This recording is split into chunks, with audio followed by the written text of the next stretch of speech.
अहिले हामी चाहिँ मनकामना पुग्यौँ। यस्तो केबल कार चाँडै बन्द हुन्छ भन्ने सुनेका थियौँ, तर त्यो दिन चाहिँ भिड भएर होला 8 बजीसम्म चल्यो भन्नुहुन्थ्यो। हामी चाहिँ 5 बजी पुगिसकेका थियौँ। अनि हामी चढेर अब मलाई त यति डर लाग्यो। ल भिडियो राम्रो आउँदैन त्यतातिर, यतातिर आइज बुढोले भन्नुभयो। उतातिर गएको यति डराएँ म त। डराउँदै भए पनि एउटा दुइटा फोटो भिडियो त बनाउनै पर्यो।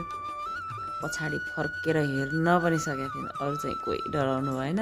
हेर्नु त भिडियोहरू त्यहाँ चाहिँ बाबुले बनाइदिनु भएको। यस्तो डर लाग्यो मलाई चाहिँ।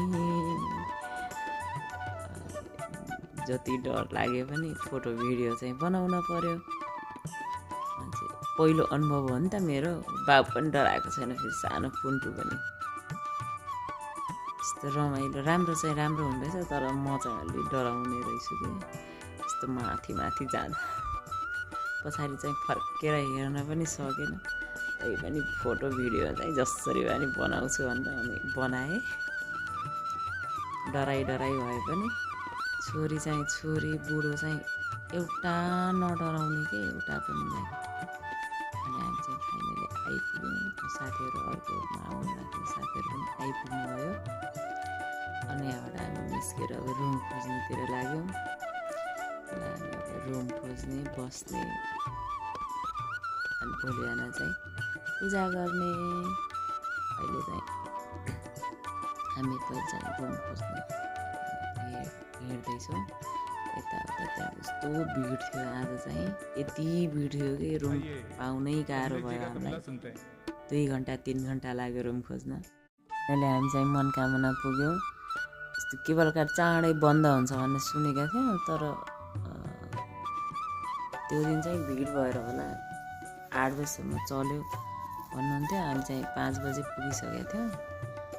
अनि हामी चढेर अब मलाई त यति डर लाग्यो।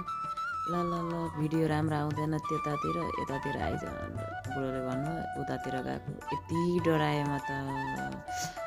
डराउँदै भए पनि एउटा दुइटा फोटो भिडियो त बनाउनै पर्यो।